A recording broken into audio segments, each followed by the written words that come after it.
Hello and welcome to House News. In this episode, we present you the latest information coming from the House of Representatives of Indonesia. And now let's see the headlines for today.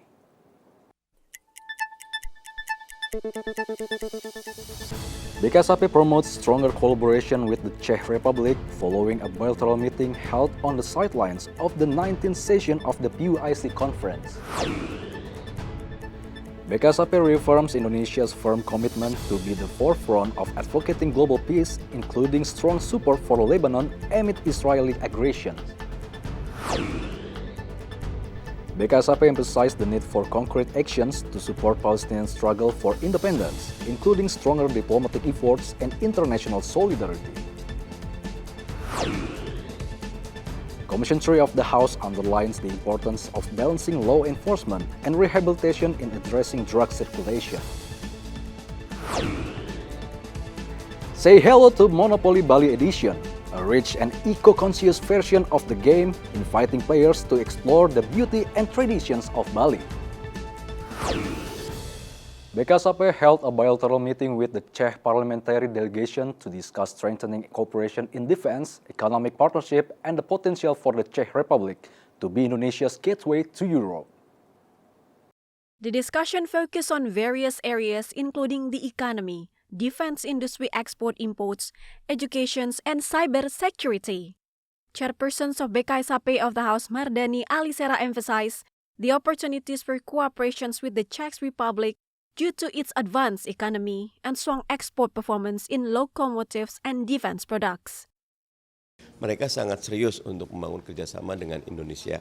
Kami di DPR tentu menyambut dengan tangan terbuka karena memang kita perlu memperluas kerjasama dengan banyak negara dan memperdalam kualitas hubungan kita dengan banyak negara untuk kepentingan Indonesia. Salah satu yang dapat membooster ekonomi kita kalau perjanjian namanya EU-SEPA, perjanjian Uni Eropa dengan Indonesia Comprehensive Economic Agreement bisa tercapai, maka peluang tumbuh 8% sangat terbuka.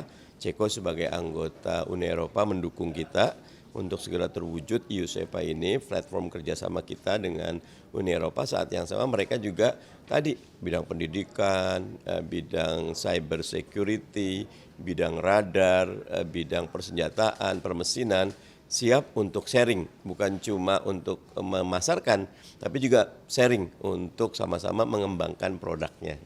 Furthermore, Mardani emphasized the economic partnership agreement between Indonesia and the European Union needs to be implemented immediately, because opening this new market access could increase Indonesia's economic recovery and stimulate investment growth. Ajib and Teddy, TVA Parliament Report. In a bilateral meeting with the Lebanese delegation, BKSAP reaffirmed Indonesia's commitment to international diplomacy by expressing full support for Lebanon amid current conflicts. Lebanon expressed appreciations for Indonesia's role as a country that speaks out about Lebanon's situations, especially concerning Israeli attacks and the damage caused by ongoing conflicts. As a concrete step, the Indonesian House will immediately prepare a letter of support from Indonesia to Lebanon to be sent to various international forums.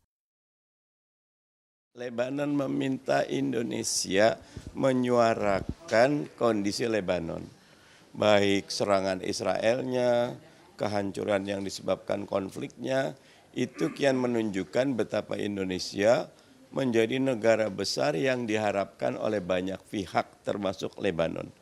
Tadi saya bersama Mas Rafindra dan Mas Bram, terakhir didampingi Mbak Sarah, menyampaikan bahwa insya Allah Indonesia di bawah kepemimpinan Pak Prabowo Subianto akan terus memikul beban sebagai negara yang terdepan untuk membantu negara Islam maupun negara-negara yang sedang menghadapi konflik agar kita dapat mewujudkan salah satu amanat konstitusi ikut serta dalam perdamaian dunia. The letter will contain a protest against Israel aggressions as well as a request to strengthen the presence of United Nations peacekeeping forces deployed in Lebanon. Additionally, in this meeting, BKSAP also encouraged the strengthening of economic cooperations between Indonesia and Lebanon.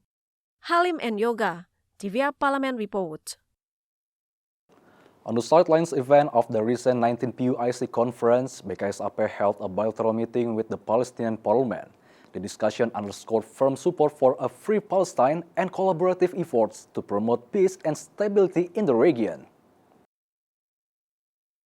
Member of BKSAP of the House Syahrul Aidi Ma'azat stated, humanitarian aid to Palestine has been blocked for over 60 days, causing starvations and even deaths. In the meeting with the Palestinian delegations, Syahrul Aidi emphasized all OIC member states should re-evaluate their bilateral relations with Israel. He pointed out cooperation with Israel contradicts the spirit of supporting Palestine. Therefore, the Indonesian parliament urged all OIC member states to recognize Palestinian fighters as freedom fighters and not terrorists. Setiap negara OKI ini mengevaluasi kerjasama bilateral mereka dengan Israel. Karena sesungguhnya melakukan hubungan kerjasama itu sama saja memberikan dukungan kepada Israel. Apa artinya kita katakan beri dukungan kepada Palestina, tetapi kita kerjasama dengan Israel? Alhamdulillah Indonesia tidak kerjasama dengan Israel. Kita bangga, kita punya undang-undang dasar yang amanah daripada undang-undang dasar itu memang kita tidak dibolehkan untuk bekerja sama dengan penjajah. Kemudian yang ketiga, kita menyoroti bahwa ada semacam stigma yang tidak baik terhadap pejuang Palestina. Nah, kita ingin mengajak seluruh anggota negara-negara OKI bahwa pejuang Palestina ini adalah pejuang kemerdekaan. Furthermore, Syahrul said OIC countries should use the current global political situations, including changes in the United States positions, to gain more support for Palestine and strengthen their shared efforts for peace and justice. Samuel and Angga, TVR Parliament report. We still have more interesting information, so stay tuned right here, only on House News.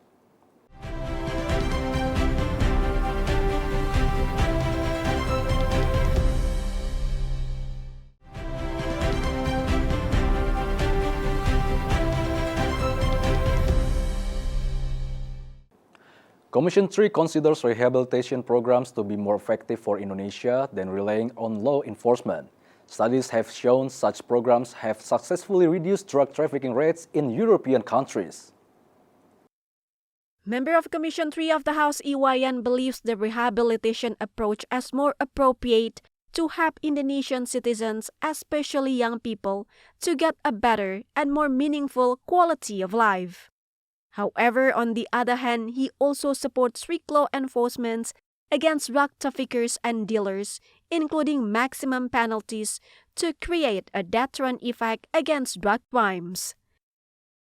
Di beberapa negara dengan rehabilitasi, dengan restoratif justice menurun jauh. Kenapa? Karena bagi pengguna itu sesungguhnya korban yang harus ditolong, jangan dipenjara. Pengguna harusnya direhabilitasi, di restoratif justice. Dan ini bagus sekali contoh yang dilakukan oleh Jaksa Agung Muda bidang tindak pidana umum sudah merehabilitasi 4 kasus melalui restoratif justice. Maka kami pertanyakan kepada Jaksa Tinggi DKI, kepada Kapolda Metro Jaya, sudah berapa rehabilitasi yang dilakukan dalam kasus narkoba? Furthermore, Wayan added implementing rehabilitations and restorative justice programs will address overcrowding in correctional facilities and reduce the state budget burden. In addition to prevent the high rate of drug abuse, Commission 3 urges cross-sector coordination among various law enforcement agencies to combat drugs in Indonesia. Hilman Hidayat, TVR Parliament reports. Commission 11 of the House encourages companies to utilize government-bounded logistics center facilities to increase efficiency in export-import management and drive national economic growth. Member of Commission 11 Didi Haryadi urged the government to actively promote the Bonded Logistics Center or PLB facility to be optimally utilized by all industry players. This is especially important for small and medium enterprises as well as e-commerce operators. He also emphasized to develop supporting infrastructure for PLB such as cold storage, while carefully considering the potential of each region. This approach will optimize company supply chains, lower logistic costs, and enhance distribution efficiency. Apakah betul-betul skema ini dipahami oleh teman-teman pelaku usaha dan pelaku bisnis yang sifatnya general, Pak? Saya takutnya di dalam skema ini hanya diketahui oleh pihak-pihak tertentu atau eksklusivitas perusahaan-perusahaan tertentu. Karena kurang literasi dan pengetahuan terhadap fasilitas PLB ini sehingga mereka kurang paham. Nah, untuk itu perlu dilakukan lebih jauh. Bagaimana memberikan sosialisasi, apakah itu entah lewat iklan ataukah lewat media sosial, sehingga bisa lebih menyasar kepada teman-teman pelaku usaha yang lebih luas lagi. Furthermore, Didi pointed out the role of PLB in preventing illegal goods from entering the market, which could harm domestic industry competitiveness and impact state revenue. Therefore, he requested strict law enforcement to support the implementations of PLB. Helmi Darmawan, TVR Parlemen reports. Commission 11 encourages the government to simplify export regulation through the use of bonded logistics center areas. This aims to improve international trade efficiency and increase income for MSMEs and states. Vice Chairperson of Commission 11 of the House, Fauzi Amro, stated, Bonded Logistics Center or PLB play a strategic role in supporting national export and import activities and have proven to contribute to regional and national revenue growth.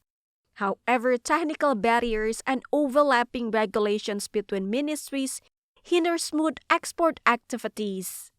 These include quarantine obligations, increased export duties, and the domestic market obligation policy from the Ministry of Trade. Dari harga yang berapa menjadi berapa, harga yang berapa jadi berapa. Ini mudah-mudahan harapan kami semua institusi, semua lembaga, semua kementerian bersama-sama memikirkan untuk ekspor. Apalagi PLB, Pusat Logistik Berikat sudah memberikan pelayanan terbaik, penyederhanaan, pengawasan, dipermudah oleh kawan-kawan dari Bea Cukai. Nah, hal-hal ini harus ditangkap supaya tidak ada regulasi yang tumpang tindih yang menghambat proses ekspor kita, sehingga pendapatan negara kita tidak maksimal. Kalau pendapatan negara kita maksimal, ekspor kita lancar, pendapatan negara maksimal, pasti yang sejahtera itu eksportir dan UMKM sebagai penopang daripada ekspor itu sendiri. In this working visit, Commission 11 engaged 16 exporters to directly hear the challenges they encounter. Fauzi Amro emphasized the aspirations and input from business players in South Sumatra would be passed on to the relevant commissions to find solutions across ministries. From South Sumatra, Nur Fuad, TVR Parlemen reports. We still have more interesting information after the break, only on House News.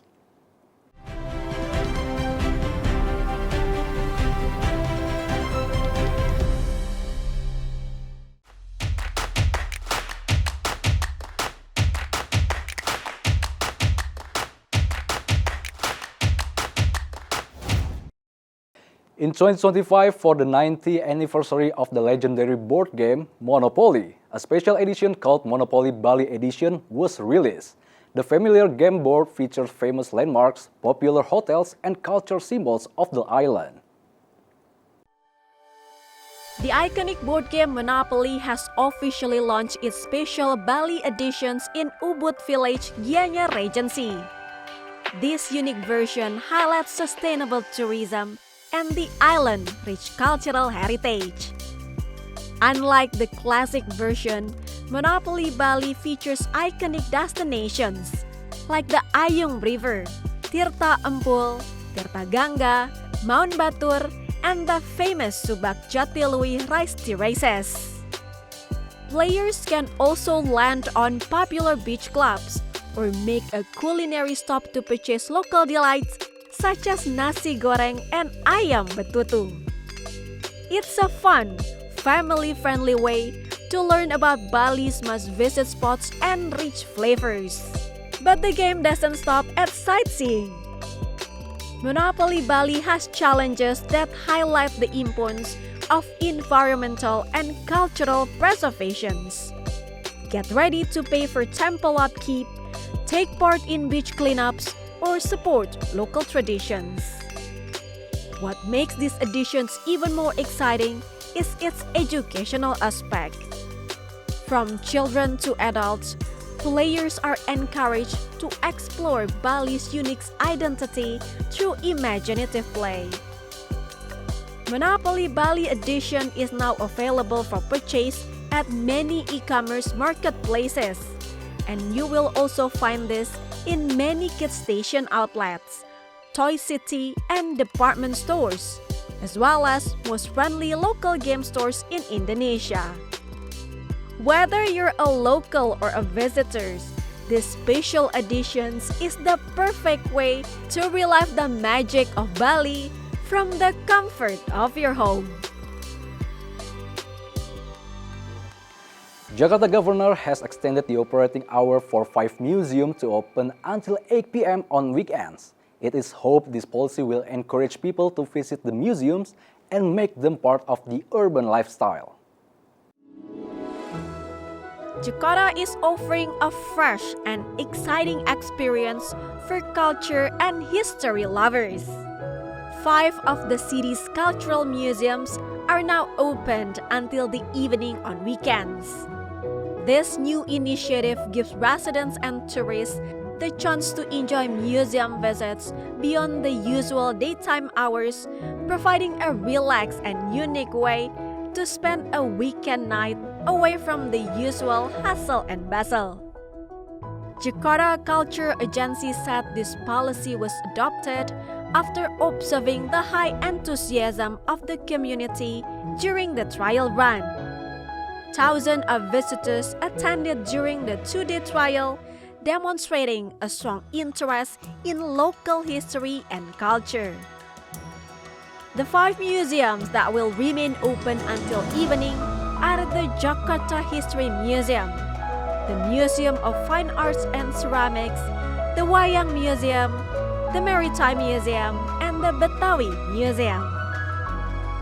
The Jakarta History Museum in the heart of Kota Tua is now accessible for longer visits, letting guests explore its colonial past under the glow of night. Nearby, the Wayang Museums bring traditional puppet characters from across Indonesia. For art lovers, the Fine Arts and Ceramic Museum provide a serene space to take in paintings, sculptures, and pottery. Meanwhile, the Maritime Museum in North Jakarta tells the city's story, and the Betawi Cultural Museum in Setu Babakan offers a rich look into Jakarta's native heritage. This extended schedule is a response to growing public interest in museums as places not just for learning, but also for weekend recreation. In 2022, the World Cat Federation officially recognized the Busok cat as a native breed from Madura Island. For generations, these cats were inbred naturally due to the island isolation. Local believe any ship trying to take them away would sink. The Busok Madura cat, also known as the Ras cat or Madura cat, is a rare and beautiful breed of cat that is native to the island of Ras, Madura, Indonesia. It is a medium-sized cat with a muscular build and a thick last coat. Busok Madura cats are typically blue-gray in color, with green or amber eyes. Busok Madura cats are known for their nature. They make great companions for families with children and other pets. Busok Madura cats are also relatively low maintenance, requiring only occasional grooming to keep their coat healthy and free of mats. The people of Rice Island see the Buso cat as more than just a pet. It is believed to bring harmony and show social status. Because of this, the Buso cat is treated with great respect. There are even local traditions and rules who can take the cat off the island, and not everyone is allowed to do so. However, the Buso cat is now becoming harder to find. As one of the few pure native cat breeds of Indonesia, its numbers are going down because of limited habitat and strict traditional rules for raising them. But the same rules also help protect the breed from disappearing.